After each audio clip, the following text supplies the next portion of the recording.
बच्चों good morning.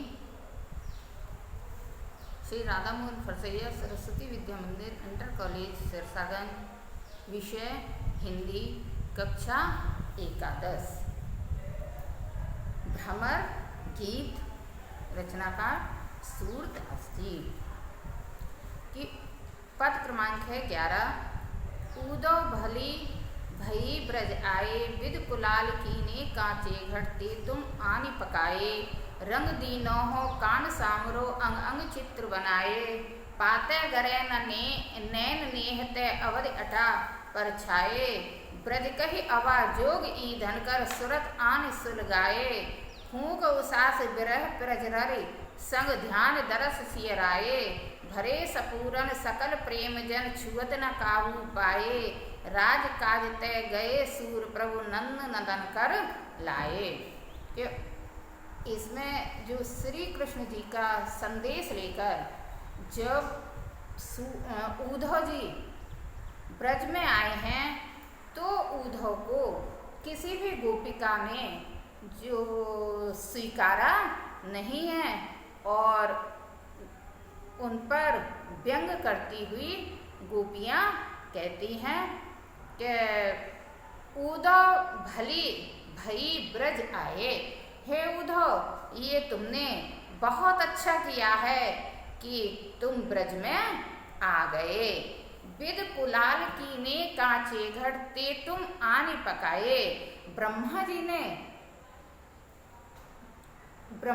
ने अपने जिस शरीर रूपी कच्चे घड़े को बनाया था, कच्चा होने के कारण वह टूट ना जाए, पानी से गल ना जाए, इसलिए तुमने आकर उसको पका दिया है। रंग दीनो हो कान सामरो, अंग अंग चित्र बनाए। और श्री कृष्ण जी ने इन घड़ों के ऊपर विभिन्न प्रकार के रंगों से चित्र बना दिए हैं। और पाते गरे नैन नेहते अवध अटा पर छाए। और गोपियां कह रही हैं, श्री कृष्ण के चले जाने पर ये शरीर रूपी जो घड़े हैं, ये आंसुओं के कारण ये गल न जाए, इसलिए इन्होंने इस पर अवधि माने समय रूपी अटारी को छा दिया है कि ब्रज कही अवाजोग ईंधन कर, सुरत आन सुलगाए। और आप है गोपियां कह रही हैं, हे उद्धव, तुमने आकर इस संपूर्ण ब्रज मंडल को अवा बना दिया है, और जिसमें योग रूपी जो चर्चा की है, उस चर्चा रूपी ईंधन को रख दिया है। और फिर क्या किया है, सुरत आन सुलगाए, और श्री कृष्ण की स्मृति की आग से उसको सुलगा दिया है कि फूक उसास बिरह प्रजनन, संग ध्यान दरस सियराए। और गोपियां कह रही हैं कि जो निश्वास की वायु से, जब अग्नि में जो हमारी निश्वास की वायु है, उस वायु से जो बिरह की लपटें उठी हैं, जिससे हमारे शरीर रूपी जो घड़े हैं वह बहुत अच्छी तरह से पक गए हैं। और फिर क्या हुआ है बच्चों कि ध्यान दरस सियराए। वो कह रही हैं कि फिर उस अग्नि को प्राप्त करने की इच्छा से उन्होंने ध्यान से उनको शीतल किया है, अर्थात कृष्ण की चर्चा करके हमारा उस ओर ध्यान आकृष्ट करके जो उनके दर्शन हुए हैं, उससे विरह के जलते हुए हमारे इस मन को शांति प्राप्त हुई है। भरे संपूर्ण सकल प्रेम जल, छुअत न काहू पाए। सूरदास जी कह रहे हैं अब ये घड़े पूर्ण रूपी प्रेम के जल से भर गए हैं, आज तक कोई भी इनका स्पर्श नहीं कर सका है कि राज काज तय गए सूर प्रभु नंद नंदन कर लाए।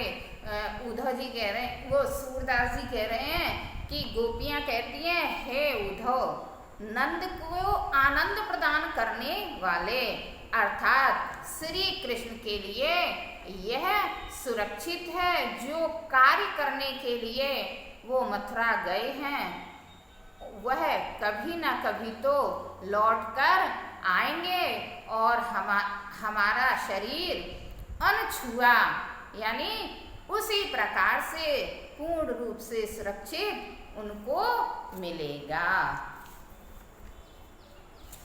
अखियां हरि दर्शन की भूखी, कैसे रहत रूप रस रांची ये बतियां सुन रूखी, अवधि गणत इकटक मग जोवत तब इतनी नहीं झुकी, कि अब यह जोग संदेशो सुन सुन अति अकुलानी दुखी, बारक वह मुख आन दिखावहु द्विपय पिबत पतुखी, सूर सुकट हट नाव चलावत ये सरता है सूखी। इस पद में जो सूरदास जी हैं उन्होंने जो गोपियां हैं गोपियों की कृष्ण भक्ति का भावात्मक रूप प्रस्तुत किया है और जो निर्गुण ब्रह्म की बात उद्धव के द्वारा की जाती है तो गोपियां कहती हैं ये जो उद्धव की बात है योग की यह तो बहुत नीरस है, हम इसको बिल्कुल भी सुनना नहीं चाहती हैं, हमारे नेत्र तो श्री कृष्ण जी के दर्शन के लिए व्याकुल रहते हैं कि अखियां हर दर्शन की भूखी। गोपियां उद्धव से कह रही हैं कि हमारी आंखें तो श्री कृष्ण के दर्शन के लिए व्याकुल हैं, कैसे रहत रूप रस राची ये बतियां सुन रूखी। वो कह रही हैं कि ये श्री कृष्ण के रूप और प्रेम में पगी हुई हैं और पगी होने के कारण ये इतनी योग की तुम्हारी नीरस बातों को कैसे धारण कर सकती हैं कि अवधि गणक इकटक मग जोवत तब इतनी नहीं झुकी। श्री कृष्ण के आगमन की ये आंखें एक टक मग जोवत माने एक एक टकटकी लगाकर एक एक पल रास्ते को देखती रहती थी, तब ये अखियां परेशान होकर इतनी नहीं झुकी थी जब यह जोग संदेशो सुन सुन अति अकुलानी दुखी। लेकिन हे उद्धव, अब तुम्हारे इस योग का संदेश को सुन सुनकर ये बहुत ही व्याकुल हो गई हैं और बहुत ही दुखी हो गई हैं। बारक वह मुख आन दिखावो द्विपय पिबत पतुखी।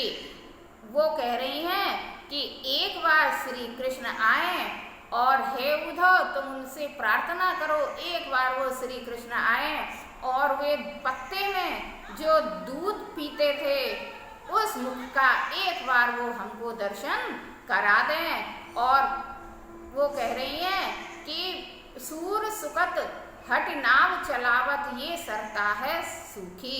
सूरदास कवि कह रहे हैं कि गोपियां कह रही हैं कि हे उद्धव तुम्हारा हमारे ऊपर योग का संदेश देना उसी प्रकार है जैसे जबरदस्ती नदी में जल ना होने पर केवल बालू में नाव को चलाना, अर्थात हठ पूर्वक तुम हमें यदि निराकार ब्रह्म का उपदेश दे रहे हो तो तुम्हारा उपदेश हमारे लिए बिल्कुल व्यर्थ है। यह तो श्री कृष्ण के ही प्रेम में पगी हुई हैं, ये किसी और को नहीं चाहती हैं, क्योंकि हमारे हृदय पर तो श्री कृष्ण का ही प्रभाव है, वही उसमें निवास करते हैं।